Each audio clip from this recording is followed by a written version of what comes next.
तुझी संगती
तुझी संगती झाली अमोची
ऑटो ऑटो ऑटो स्पीकर बंद करा. सांगा कोणतं बाहेर. श्री संतांची माता चरणावरी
दौरली हे काया कृपेच्या मोरशे डोहे अनारिशे ओम नमो आदिरूपा ओंकार स्वरूपा विश्वाचिया पुरुषा पांडुरंगा संख्यारहित जीवना असंख्य जीव पालना नमो तुझ संजीवना कुंडली कथना पांडुरंगा नागेंद्रहाराय त्रिलोचनाय पश्मराधाय महेश्वराय नित्याय शुद्धाय दिगंबराय तस्मै नकाराय नमः शिवाय. तुझी ये संगती झाली आमची निश्चिंती नाही देखले वेगळे भोग सुखाचे शोभळे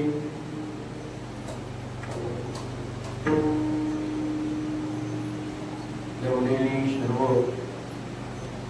लहान भक्त मंडळी आज या ठिकाणी परमात्मा श्री पांडुरंगरायाच्या कृपेने अनेक साधू संत महात्म्यांच्या आशीर्वादाने अखंड हरिनाम सप्ताह वार्षिक उत्सव भाव आणि श्रद्धेनं आपण संपन्न करत आहोत. मुक्कामाच्या ठिकाणी आपण येऊन पोहोचलो. काळजीपूर्वक ऐका. अनेक दिवसानंतर सेवेचा योग आलाय. तुम्हाला आठवत असेल मागे एकदा सेवा झाली होती या ठिकाणी. मध्ये अंतर पडलं आणि पुन्हा भगवंतांनी बोलावून घेतलं. आनंद वाटला. सर्व भजनी मंडळी, गायक, वादक, माता भगिनी, पुरुष मंडळी, श्रोते, प्रत्येकाची सेवा ज्याच्या त्याच्या ठिकाणी महत्वाची आहे. काल्याच्या प्रसादाला आपल्याला प्राप्त व्हायचे. थोडासा उशीर झालाय, पण शाळा उशिरा भरली तरी वेळेवर सोडत जा. थोडा वेळ आपण चिंतन करू आणि प्रसादाला पात्र व्हायचे. काळजीपूर्वक ऐका. प्रसादाचं कीर्तन आहे. सेवेसाठी निवडलेला अभंग श्री जगद्गुरु तुकोबाराय या अभंगाच्या माध्यमातून भगवान श्री कृष्ण आणि गोपाळांचा संवाद साधलाय. भागवतामध्ये किंवा काल्याच्या प्रसंगामध्ये आपण ऐकले, काही अभंगामध्ये गवळणीचा आणि देवाचा संवाद आहे. गवळणी देवाला बोलतात, तेही अभंग आपल्याला माहिती आहेत. गवळणी देवाला बोलतात ते अभंग. कधी कधी देव सगळ्या गोपाळांना बोलतात, तेही अभंग. कधी कधी संत देवाला विनंती करतात, तेही अभंग आहे. याच्यामध्ये हा आहे गोपाळ भगवान श्रीकृष्णाच्या समोर बोलतात. आमच्या जीवनामध्ये एक सूत्र लक्षात घ्या. एक मोठा माणूस आहे, संत महात्मा आहे, आणि तो मोठा कसा आहे याची कसोटी काय आहे.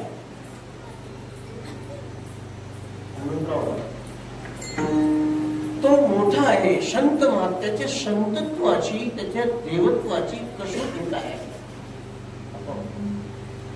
तर त्याचं उत्तर आहे, त्याच्या संगत तो कसा आहे हे जर तपासायचं असेल तर तो कसा आहे याचा विचार करू नका. त्याच्या संगतीमध्ये काही दिवस राहायचं आणि त्याच्या संगतीत राहिल्यानंतर आपल्यात काय काय बदल झाले याचा अभ्यास करायचा. आणि आपल्यात जे बदल झाले त्या बदलावरून त्याची पात्रता कळत असते. प्रसाद आहे हा, काल्याचा प्रसाद घ्यायचा आहे. काल्याचा प्रसाद, काला म्हणजे काय आहे. आपल्याकडे 3 गोष्टी आहेत काल्यामध्ये प्रसादात: दही, लाही आणि साखर. दही, लाही आणि साखर मिळून ते काल्याचा प्रसाद. मग काल्याचा प्रसाद म्हणजे केवळ दही, लाही, साखर एवढंच आहे का? नाही. आणि तसं असतं, समजा 2 रुपयाचं दही, 2 रुपयाची साखर आणि 2 रुपयाच्या लाह्या. 2 + 2 + 2 बरोबर आहे. बरोबर आहे. 2 + 2 + 2 बरोबर 6 रुपयात प्रसाद.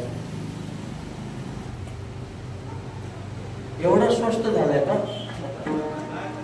आणि 6 रुपयामध्ये जर प्रसाद असेल तर देव सुद्धा या प्रसादासाठी पाण्यामध्ये मासे होण्याची तयारी दाखवतात. देव जळी झाले निश्चित. हा प्रसाद एवढा स्वस्त नाही.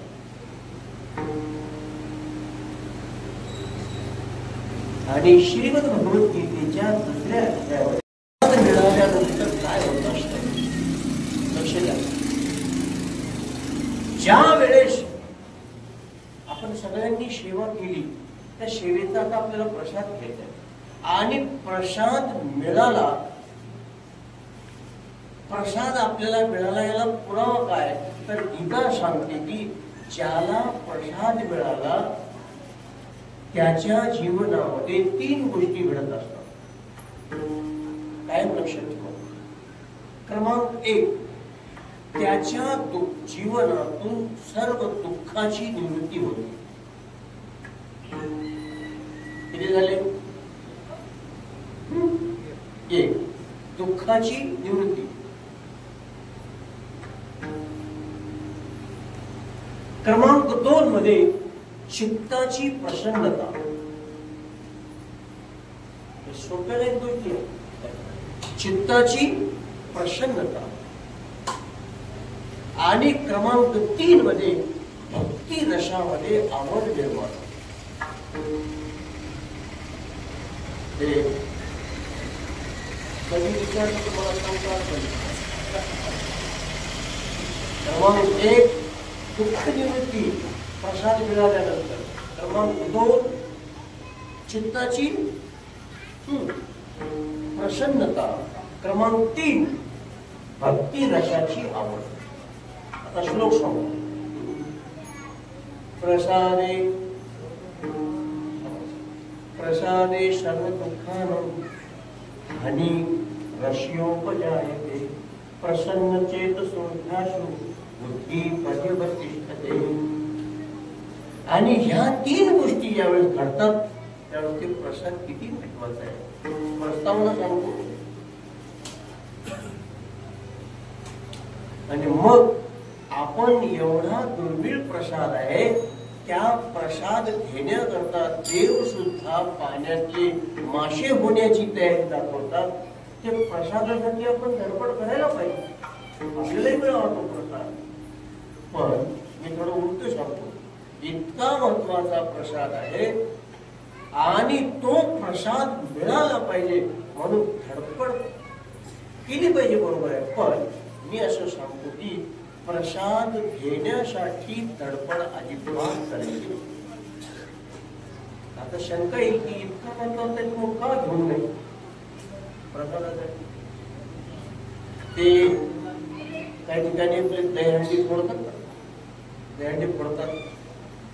ते दहीहंडी फोडल्यानंतर ते खापराचा तुकडा घेण्याकरता धडपड करतात.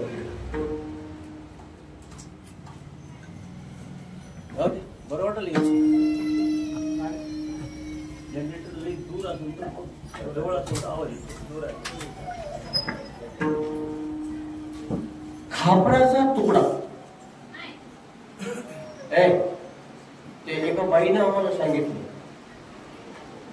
मला माहित नव्हतं. ते परवा माहित झाले मला. त्या बाईला ती बाई ते खापराचा तुकडा घ्यायला धडपड चालली होती.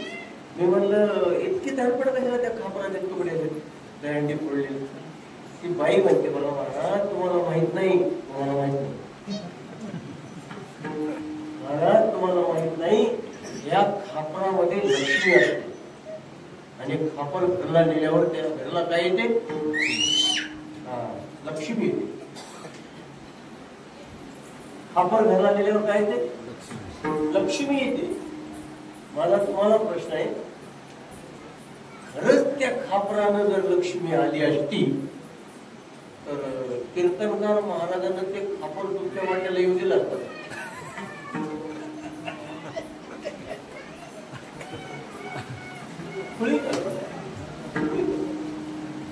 प्रसाद महत्वाचा आहे.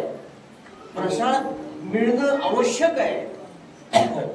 पण प्रसाद घेण्यासाठी धडपड करायची नाही तर आपण त्या प्रसादाला पात्र होण्यासाठी धडपड करायची. बोलणं लक्षात आलं. आपण त्या प्रसादाला पात्र होण्यासाठी धडपड करायची. आपली पात्रता सिद्ध झाली. आपण त्या प्रसादाला पात्र झाल्यानंतर तो प्रसाद आपल्यासाठी रिझर्व आहे. विठ्ठल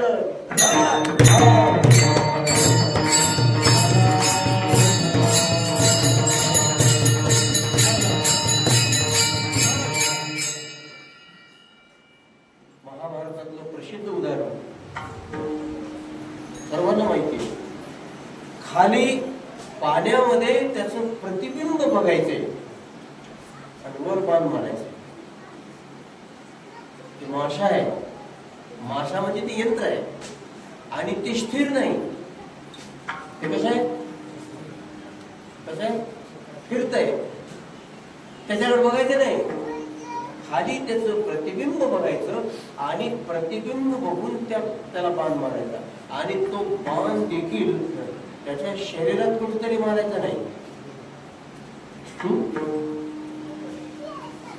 त्याच्या शरीरात कुठेतरी मारायचं नाही. कुठे मारायचंय? त्याच्या डोळ्यात. किती सोपं आहे सांगायला, किती सोपं आहे सांगायला. प्रतिबिंब बघून त्याच्या डोळ्यात बाण मारायचा आहे.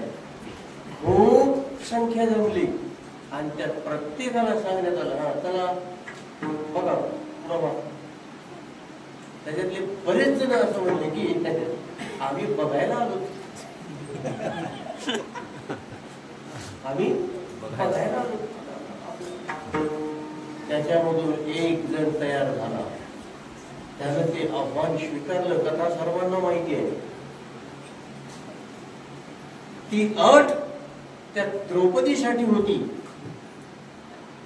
आणि ती अट पूर्ण केली. त्याचं नाव अर्जुन. आणि अर्जुनानं ते लक्षवेध केला. ते बाण त्या माशाच्या डोळ्यात मारल्यानंतर आता पुढे जायचं.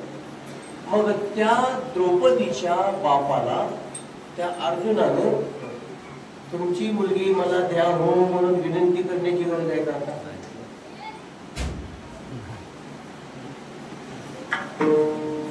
ते आठ तर त्या द्रौपदीसाठी होती, पण आता विनंती करण्याची गरज आहे का? नाही. ते पाठ फिरवून जरी चालू लागला तरी सुद्धा जी वस्तू आहे ना ती तुमच्या पाठीमागे, तुमच्या पाठीमागे. का तर तुम्ही आपली पात्रता सिद्ध केली. पात्र झाल्यानंतर माझा विषय काय चाललाय, प्रसादाला पात्र बनल्यानंतर भगवान स्वतः तो प्रसाद घेऊन तुमच्या पाठीमागे. सर्व सुख लागे घेऊनिया,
आवडीचा कंठी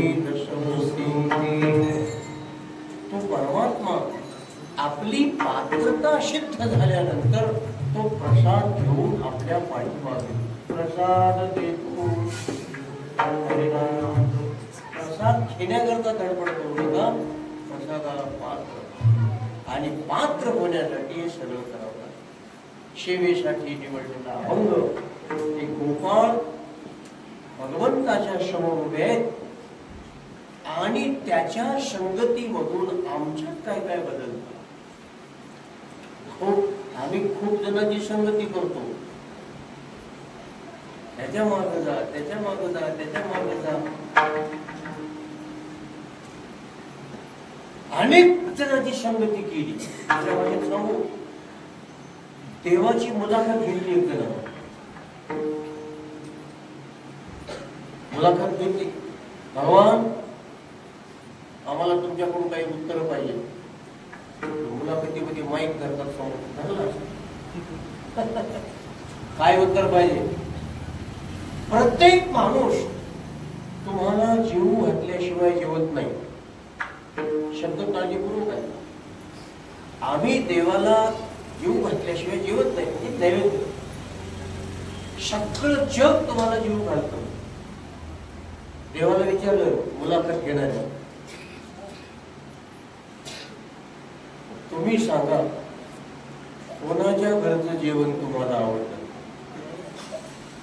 अवघड आहे प्रश्न. आता ते कोणाचं सांगावं? इतकं अलीकडे तर इतकं विचित्र झालंय. एका महाराजाचे 2-4 शिष्य आहेत. शिष्य आणि ते एक महाराज ते महाराज एका शिष्याच्या घरी जाऊन जेवण चहा पाणी झालं.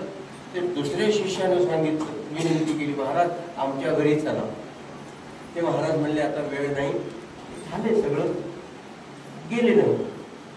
आमच्या घरी चहा प्यायला आले नाही म्हणून गुरुवरची श्रद्धा करून टाकणारे माणसं खूप आहे. दुर्दैव, क्षमा मागतो. महाराज काय आता बोलले, सांगा कोणाच्या घरचं जेवण तुम्हाला आवडलं? आणि आम्ही तर देवाला अर्पण केल्याशिवाय जेवत नाही. परवा ते तुम्ही ऐकलं असेल टीव्हीवर किंवा प्रत्यक्ष, रमेश भाई ओझा, पूज्य श्री रमेश भाई ओझा त्यांनी सांगितलं, कथा संपली आणि कथा संपल्यानंतर त्यांनी आठवलं म्हणून सांगतो, म्हणजे कथेची दक्षिणा पाहिजे मला. कथा संपली म्हणले काय दक्षिणा? 2 दक्षिणा सांगितल्या त्यांनी. कोणती? ऐकून ठेवा. क्रमांक 1 ची दक्षिणा द्या की जेवण करत असताना ताटामध्ये उष्ट टाकून फेकून देऊ नका. आयुष्यात ही एक दक्षिणा द्या. श्रोत्यांना त्यांनी विनंती केली. ठीक आहे. आणि दुसरी एक दक्षिणा अशी द्या की तुम्ही काय खायचंय ते खा. जरा शब्दाकडे ध्यान द्या. तुम्ही काय खायचंय ते खा. खाण्यासारखं असो किंवा न खाण्यासारखं, काय खायचंय ते खा. व्यासपीठावरून परवानगी दिली. काय काय उडण तर पूजा करतात. आणि बरं झालं महाराजांनी सोय केली. काय खायचंय ते खा, पण जे खायचंय ते देवाला अर्पण केल्यानंतर खा. काय खायचं ते खा. ते लोकांना वाटलं काय खायचंय खा म्हणल्यावर बरं आहे, सवलत आहे. त्यांनी ती देवाला अर्पण केल्यानंतर खा. मग आता आम्हाला देवाला अर्पण करून खायचंय ना, मग ते जे त्याला अर्पण करण्यासारखं आहे तेच खाणार ना. नाही तुम्हाला जरा कीर्तनाच्या बाहेर जाऊन विचार. कीर्तनाच्या बाहेर जाऊन विचार.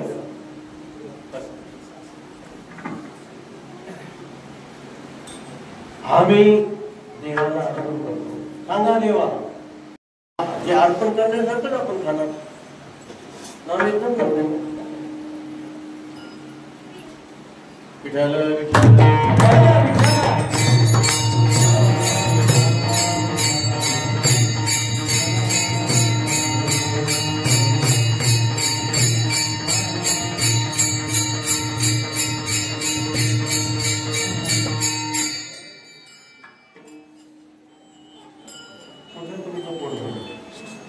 आपला विषय काय चाललाय ते लक्षात घ्या. थोडक्यात बोलूया.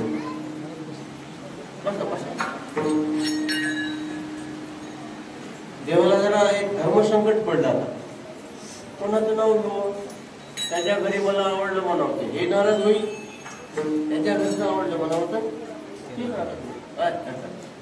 ते चाल म्हणणारे असतात की नाही आपल्या भजनामध्ये.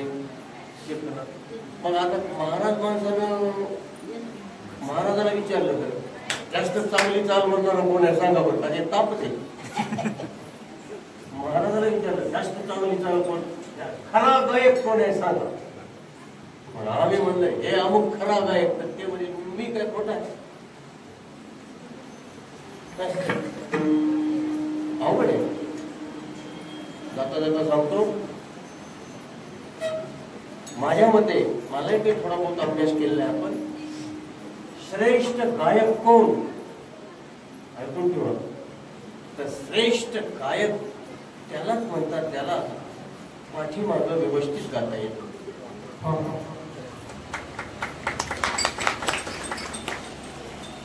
गौर कीजिए इस बात पर. ज्याला पाठीमागं व्यवस्थित गाता येतं तो श्रेष्ठ गायक. समोर गाणारा स्वतंत्र आहे आणि पाठीमागं गाणाऱ्याला त्याचे स्वर पकडायचे असतात. कधी कधी असं होतं, आम्ही बघितलंय, समोर गाणारा पाठीमागच्याला आपले स्वर सापडू देत नाही. बघितलंय. पण जो पाठीमागं व्यवस्थित गातो तो श्रेष्ठ गायक. कुठलं जेवण आवडलं तुम्हाला देवा? तर देवानं सांगितलं तो देव आहे. त्यांनी सांगितलं सप्तद्वीप नवखंड पृथ्वीमध्ये त्रैलोक्यामध्ये मी अनेक ठिकाणी जेवतो. प्रत्येक ठिकाणी लोक मला अर्पण करतात. परंतु भगवान सांगतात दोनच ठिकाणी मला पोट भरलं. दोनच ठिकाणी पोट भरलं आणि काय म्हणून आपल्या भाषेत शब्दात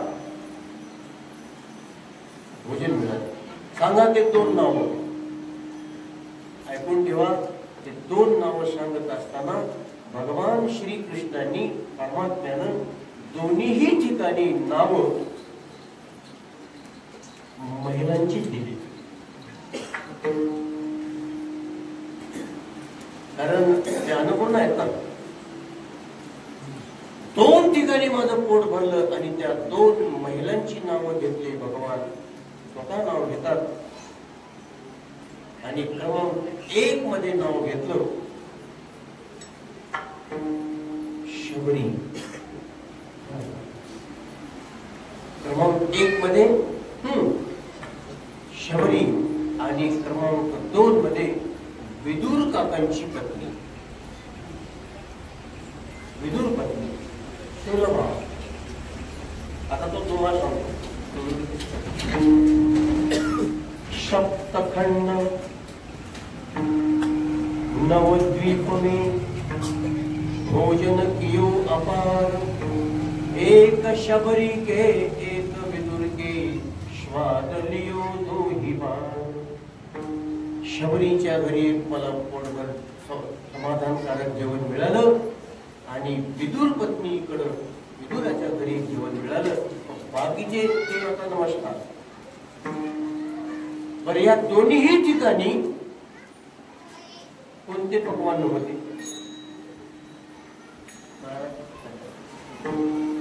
कोणते पक्वान्न होते? शबरीनं काय दिलं होतं? कसे? मुद्दाम थांबलो. काय म्हणतात कसे? चुकीची शब्दरचना आहे. इतिहास वाचा. शबरीनं उष्टे बोल दिले हे सांगणाऱ्या पिढ्या गेल्या. पण त्याचा प्रयोग करायचा.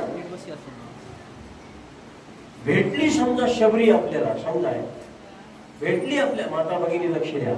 शबरी जर भेटली तर त्या शबरीला विचारायचं, हे शबरी, आम्ही असं ऐकलंय तू देवाला उष्टे बोल दिलेस. माने मला कशी दिलीस? उष्टे गुण दिले. बरोबर आहे ना तुझं हे काम? शबरी असं नाही म्हणणार की मी उष्टे बोल दिले.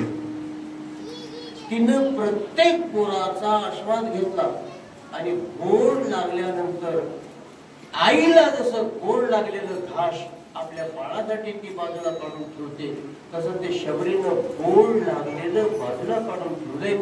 तिला भान नाही मी उष्ट द्यायला, त्याचं तिला भान नाही. शबरीला माहित नाही मी उष्ट दिले.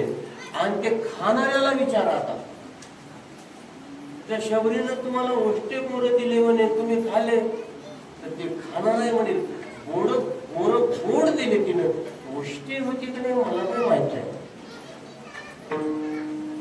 ऐका, देणाऱ्यालाही मी उष्टे दिले म्हणून माहित नाही आणि खाणाऱ्यालाही मी उष्टे खाल्ले माहित नाही. मग उष्टे ठरविलेत कोण? ते आम्ही ठरविलेत. थोडं आबा बोलू, आम्ही का उष्टे ठरविलेत? कारण आम्हीच ते आहोत.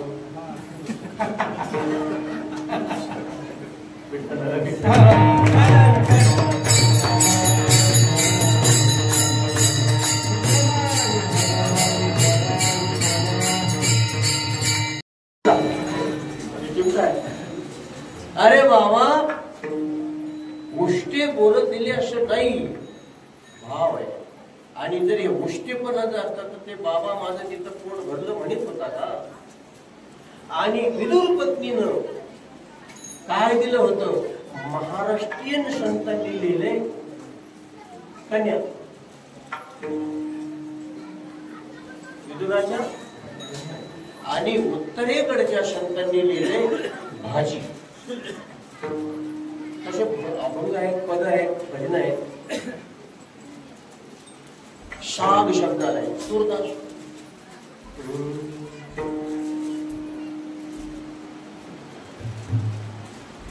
शबशे ऊंची प्रेम सगाई. सूरदास.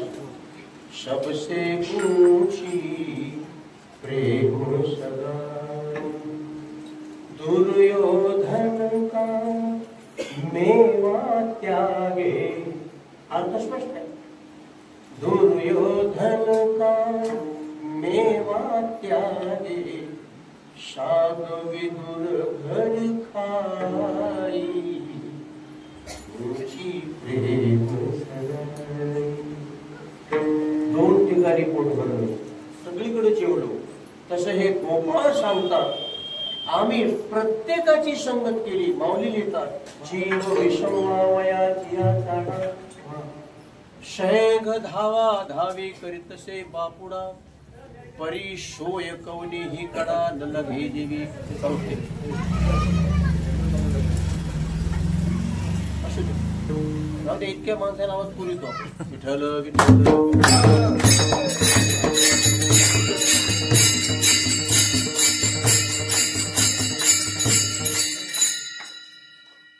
आम्हाला कुठेतरी सुख मिळेल, कुठेतरी समाधान होईल, कुठेतरी विश्रांती मिळेल. थोडं फिरतो काय आम्ही? काय थोडं फिरतो काय? कशासाठी फिरतो?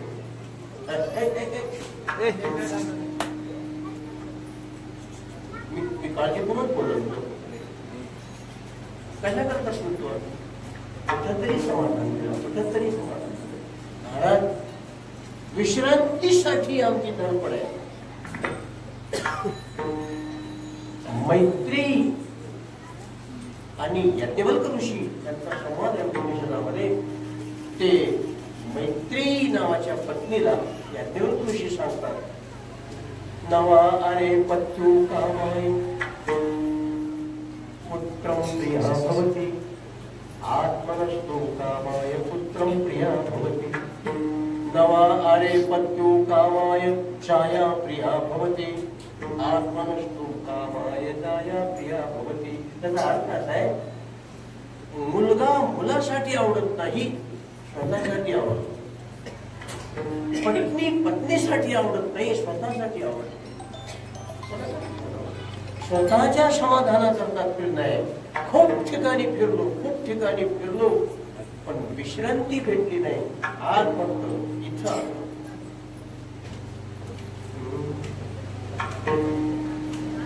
सुखाची विश्रांती हरी संगे.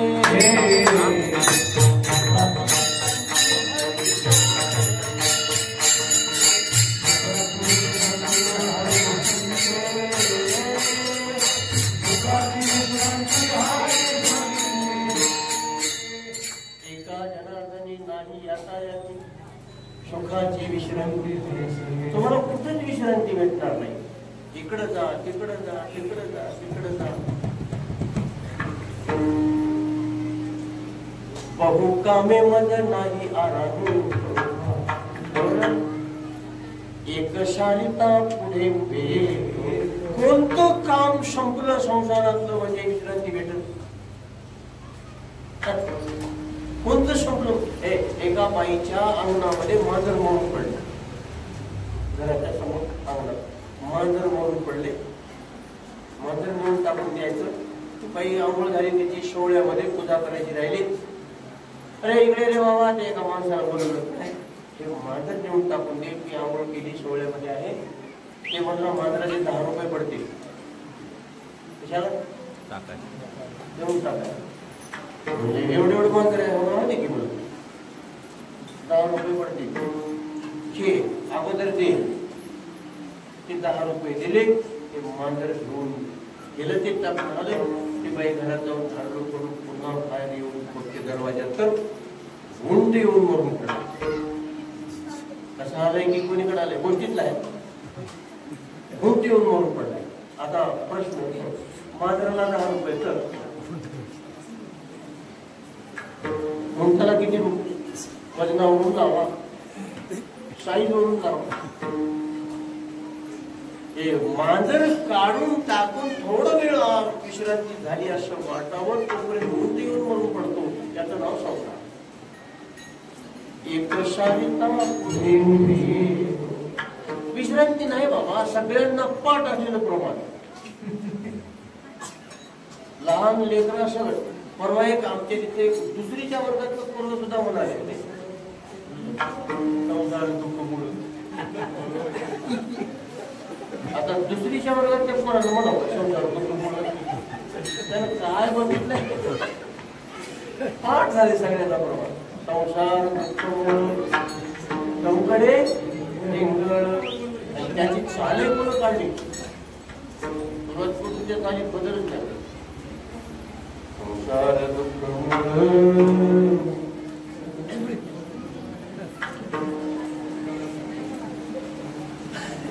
चहूकडे इंगळ विश्रांती नाही पोटे, रात्रंदिवस समाधान.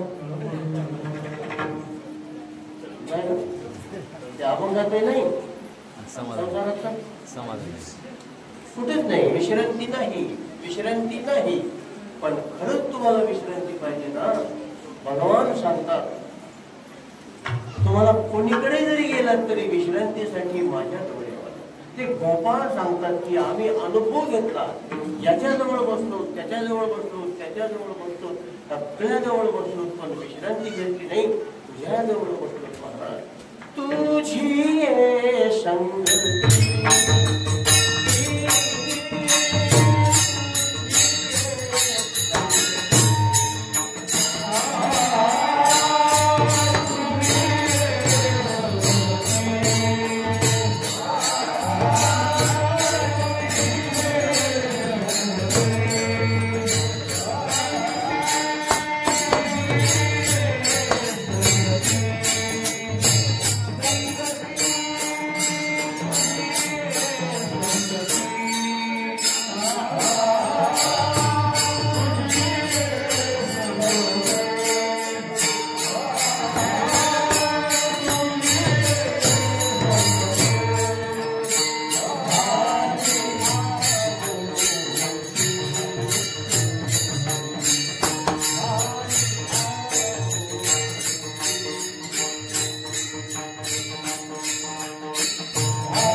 इथपर्यंत आलं.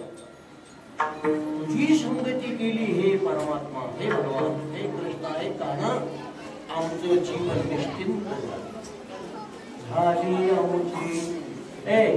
माझी एकट्याची नाही, आमची. भोगोची नाही, आम्ही सगळे समाधान. भजन करणारा प्रत्येक जण त्यांचं आधार कार्ड काढा. आधार कार्डावर प्रत्येकाचं आडनाव सारखं नाही.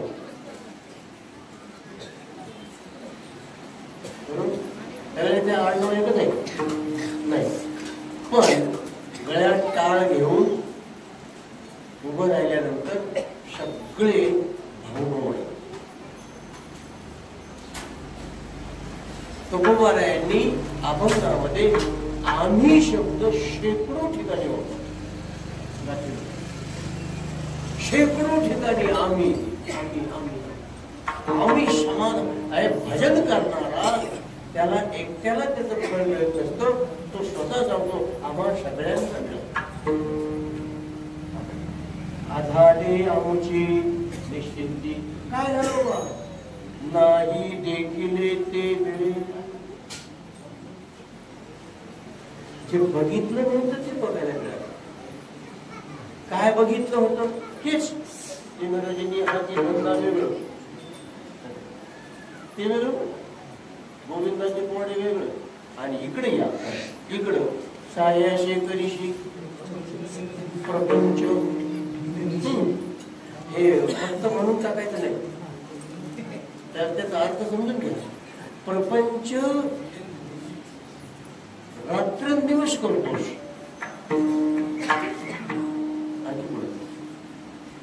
दिनदिशी म्हणजे रात्रंदिवस करतो.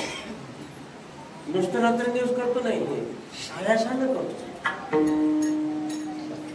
मग भजन रात्रंदिवस करतो, केलं तरी सायासानं करतो. भजन न द्यावे तो विषय जरी न पावे तरी शांडी म्हणे हे टवाळे.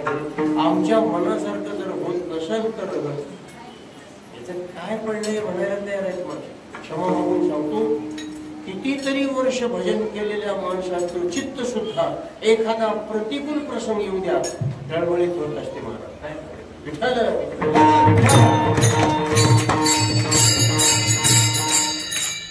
60, 70, 80 वर्ष भजन केलं समजा. आणि इतकं भजन केल्यानंतर खूप भजन केलं आम्ही, असं वाटावं अजून करायचंय असं वाटावं. बोलून कळलं. 70 वर्ष भजन केलं आणि खूप भजन केलं असं वाटावं, अजून करावं असं वाटत.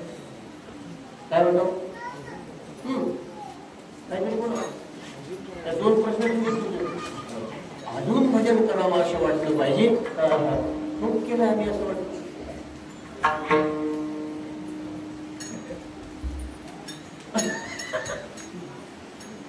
आणि ते घ्यायला ज्याला थोडं आगाऊ बोलतो, ज्याला असं वाटत असेल खूप केलं मी भजन, आता इतके दिवस खूप केलं असं वाटत असेल तर कीर्तनाच्या गाडीहून सांगतो, खूप केलं असं वाटत असेल तर त्याने केलंच नाही.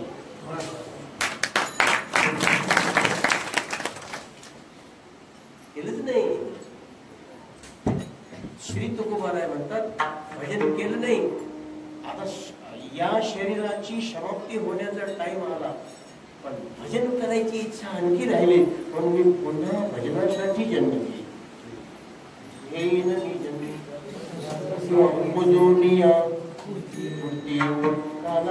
मला एक जणांना प्रश्न विचारला, हा पण घेतला होता आमच्या तुमच्याकडे, ते काला पुन्हा येऊ असं जे म्हणाले महाराज, ते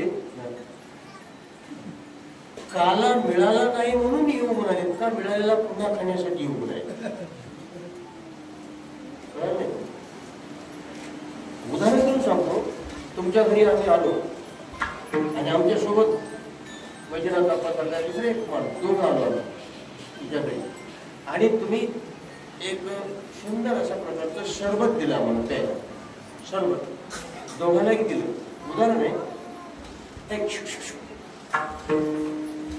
विषय निष्ठून जाईल, तुम्ही दुसरीकडे लक्ष दिलं. आणि ते सरबत दोघांनी पिलं आणि अर्धा अर्धा गिलास दोघांचे संपलं. आणि दोघही एकदाच प्रतिक्रिया, एक जण हसला आणि एक जण रडला. सरबताची प्रत सारखी, सरबत सारखीच आहे. मग ते अर्धा ग्लास पिल्यानंतर एक हसला.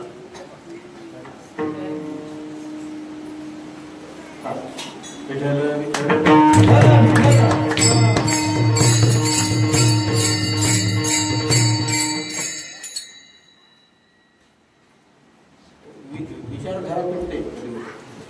एका जणानं अर्धा ग्लास पिला आणि एक हसला, एका जणानं अर्धा ग्लास